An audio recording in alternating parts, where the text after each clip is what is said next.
Tonight's DJNTV show is sponsored in part by Electro Voice,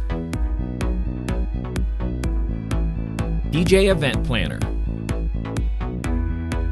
ADJ, NLFX Professional, Promo Only, Newmark, and DJNTV Insiders.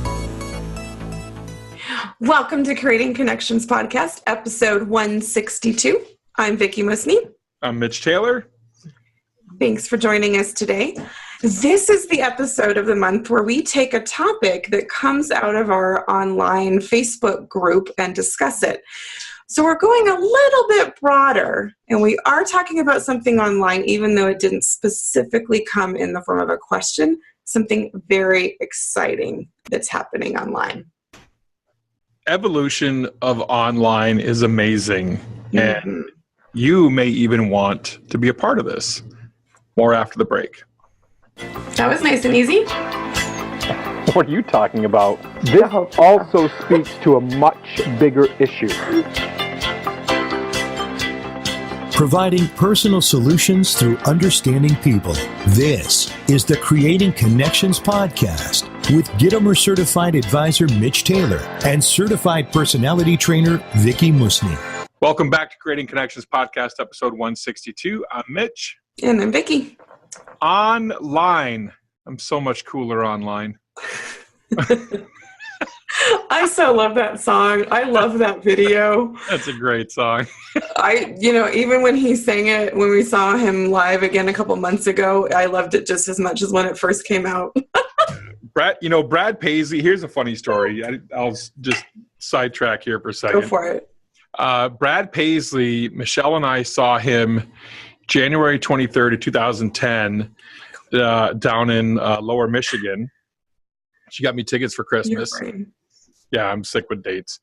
And so when I saw him on that show, on that tour, I think it was the America Saturday Night Tour, he was just amazing. And the video that he incorporated in his shows, that's what inspired me to start doing TV screens and things like that at our events and incorporate more visual. Yeah, he's amazing. Our events, was Brad Paisley. So true story, that's what it was. And online, man, that's where it's at nowadays. You're probably watching this or listening to us online or on your phone or whatever the case is, but there's something else that's expanded. Yeah. We've done episodes before where we've talked about Toastmasters as an organization. Yes. And what it is and how impactful it is and the clubs that we are both a part of in our various cities where we live and our service at the regional level for Toastmasters, which you've done in the past. I'm currently serving a term now for my district out here in Northern Nevada, Northern California. But being a part of Toastmasters online has been such a fun adventure. And we've only just begun. We're just a couple months in, really barely 2 months into the process. When you taught even the preliminary stuff before the first meeting, if you count that.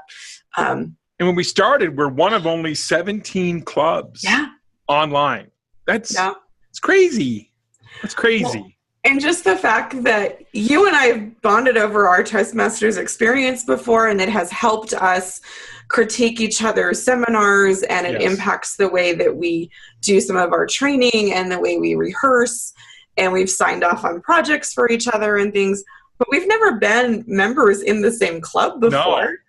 And to have, friends from Australia and Canada and all over North America in this club with us and meeting over Zoom once a week has just been so much fun. This opportunity exists for you right now, whether or not you know it or not. We're telling you, hi, if you're a DJ or a master of ceremonies, you could have an opportunity to join this club. You could have an opportunity to expand your horizons. And I don't know, Vickie, my favorite thing about Toastmasters, why don't we each go into our favorite thing? Go for it, yeah. My favorite thing about Toastmasters, well, two things. I was going to say, you can't pick one. Two things. Number one is the chance for extemporaneous speaking. When and that's just a really big fancy word for off the top of your head. Okay. What Toastmasters calls table topics. Yeah, table But topics. yeah, on the fly. On the fly, you have to talk about this for 2 minutes, go. And you have to go and you have to deliver. And in today's society of AD squirrel, think about that. How important is that you're able to succinctly get across your point, state something, get across your point, make 1 or 2 points, and then wrap it up in a nice way that people understand what you said and with brevity. Mm-hmm. And the other thing, hang on. No, before you move on, but I'm talking about this thing because it doesn't surprise me that you love this part of Toastmasters, but it ties into something that you do really, really well, and I especially notice it on Fridays. But those of you that are watching, if you haven't watched Mitch's live at 7:55, he does that show every midweek morning at 7:55 Eastern, so I don't ever watch it live. But if you're on live, you can on Fridays submit questions, and essentially what he's doing is back-to-back table topics. That's exactly on the what fly. I'm doing. And I think about that on Fridays, and he's doing table topics. Someone asks him a question, and he has to really quickly formulate his thoughts and give a clear and concise answer that makes sense. You don't get to just ramble forever, and you're trying to keep it within a certain time frame. So just one example of why that piece of what you love in Toastmasters is having a positive influence on your real life. And now I'll let you finish your sentence. And so why is that? So I'll cover it, move on from there. Why is that important to you? Think about the events you perform. Think about the events you're a part of. Whether you're a photographer, whether you're a caterer, it doesn't matter. At some point, you're going to be thrust in a live situation where you have to get your point across to someone, or you have to vamp, what's called vamping, where you have to ad-lib, if you will, for some time. If you haven't had those skills developed further, then you may not succeed in that moment. And that's where it matters most, when your job, your performance, your reputation is on the line for that client, and in front of that crowd, or in front of that maid of honor, or in front of that wedding planner, or whatever the case may be. It doesn't matter. You're constantly interacting with someone. The second thing I love most about Toastmasters is to watch the progression of your fellow team members, your fellow Toastmasters. To see a woman, I'm going to give her props. Marilyn Noble. I shouldn't even say her last name. I just did. I'll say Marilyn. To see a woman like Marilyn, who came into our club through Speechcraft. Marilyn joined our club through Speechcraft, which is a community introductory program to Toastmasters. She came in at a Speechcraft we helped run several years ago now, and to see her take on the role of being a Toastmaster and see her growth and growing into, I kind of conned her into being my VP of Ed at one point. That's a true story. I believe you. VP of Ed, and then move from there into president role, and move from there into an area governor now, and how she's rolled with things. And I even left our club for a brief period of time. I wasn't happy with the club dynamics. I left our club. I came back, and to see her still being that rock, that driving force for our Toastmasters group, I feel is important and needs to be recognized. There's other people too. We had one of our members who, again, I saw him when he started. I'm like, man, guy needs some work, but I give kudos to him for putting in the work and being there. He just placed in the district level and moving on to regional. He placed in the regional level, for humorous speech contest. Nice. Yeah. So just to see those two individuals' progression is super cool. I love it. Yeah. Yeah. I think for me, Mitch, when I first joined, I had no real understanding of the scope of everything that it would open up and the people that I would meet and the things that I would learn. I was just very, like most people, you join because you have a reason that you want to join. For me, it was specifically to improve my speaking to a point where I didn't have to use notes. Yes. And that was a very specific goal that I had, because I didn't like when I was doing a seminar that I would have to take up the front seat and spread out a couple pages of notes. I had that crutch, and being in Toastmasters week after week for the last 5 years has given me confidence to and skills that I need to plan better, to structure things better, so I don't need the notes as much. But in that process, I learned so much more. I personally fell in love with the competition element of it. And I know we have more clubs closer together in our area than you do. We have about 30 clubs just in the Reno-Carson Valley area.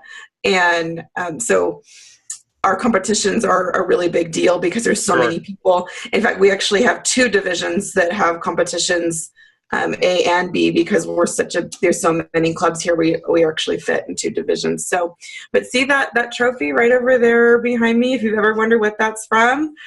Notice Vickie pointing out her hardware right now. That's from a contest from Toastmasters. That doesn't belong to my kids. I went to a contest, and the first year I did it, I didn't place. And I knew when I gave my speech, it wasn't a great speech. It wasn't something I was proud of. Right. And for me, that was the motivation I needed to work really hard and hone those skills and go back and compete the next year. And the next year I brought my trophy home.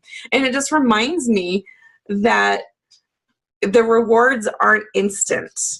You know, Toastmasters is a regular commitment. It's something that I do. I'm actually in 3 clubs a week now. I have my 2 local clubs and now the online club. So I'm only in 2. And but I have a Monday club, a Thursday club, and then our online club that meets on Tuesday where I live. Some of our friends in Australia, it's a Wednesday club for them. But, you know, it's that regular working out. My friend Mike always talks about Toastmasters, is the analogy is the gym. You know, you can't just buy a gym membership and expect to get in shape and be able to bench more. You actually have to put in the time, and you have to go regularly and work out your muscles in the same way Toastmasters is working out our words. And it's putting yourself in new and challenging situations, which for some people is that extemporaneous speaking contest. Some people, that's their favorite part, like you, but a lot of people, when they first join, they hate that part. Yeah, they hate it. You're like, oh God, I hope they don't call on me. And then after a couple meetings, you realize, oh, nobody died. This wasn't that bad. This was actually kind of fun. Hey, maybe I could get better at this. And 60 seconds is the minimum, really. That's all you have to do. You have to speak between 1 and 2 minutes. So, and yeah, the competition part has been really fun, and just being able to measure, you know, growth and putting yourself in new situations. But for me, the other part, and this is just me being a connector at heart, is the people that you meet. I never anticipated some of the friendships that I was going to make through Toastmasters. In fact, fairly recently, I introduced my friend Charles. It was his turn to be the Toastmaster, but as president, I opened the meeting and I had to give an introduction for him. And I said, when Charles first walked into our club 4 years ago, I had no idea that we would become such good friends. But I've asked him all kinds of questions over the years, including, can I store my pool table at your house for a couple of years? Will I contemplate a remodel? To more recently, would you be the executor of our estate and the caregiver for my children when we create our new will if my husband and I pass away? Yeah. That is our situation. And he is someone I met in Toastmasters, him and his wife, and they are the ones that we have chosen to take care of our kids if something happens. Yeah. Like, you don't know the kind of friendships they're going to open up. Like, I'm not that happens to everybody, but that was our story. And so just the connections. And then to bring it back to our online club, to be able to meet other people in the same profession, in the same event world space, DJ, MC space, that are all over. And honestly, I knew less than half the people that were involved beforehand. Right. They were friends of other friends, and that's how they heard about the club. But I'm meeting new people. And even the people that I did know a little bit from a conference here or a Facebook chat there, you get to know them at a different level. Yeah. When you're creating these vulnerable opportunities and you're giving feedback and encouraging each other. So I don't know. I love Toastmasters, obviously. It's an opportunity. It exists for you right now if you want to get involved. And I think we would both be remiss if we were not to commend the work of Jared, yes, who has pulled this together. That's how we applaud in our meetings. We use the American Sign Language because everybody's muted over Zoom except when it's your turn to speak. So we applaud like this. And frankly, I feel it, man, why didn't I do this? But kudos to Jared. I just can't thank him enough for actually taking the ball, picking it up, going all the legwork, the stuff that I hate, the paperwork, all of that hard work, man. He needs to be applauded for this because honestly, it's awesome. And serving as our very first club president. That's historic and that's fantastic. It is historic and it's great. So thank you, Jared Wade, for bringing this to the table, making this an opportunity, creating this from the ground up. Greatly appreciate it. So that's going to be it for our podcast for today. Thanks so much for watching. I'm Mitch Taylor. And I'm Vickie Musni. We provide personal solutions through understanding people. We'll see you next time. Have a great week. Thank you for listening to the Creating Connections podcast with Gitomer Certified Advisor Mitch Taylor and Certified Personality Trainer Vickie Musni. For more information on providing personal solutions through understanding people better, visit creatingconnections.biz.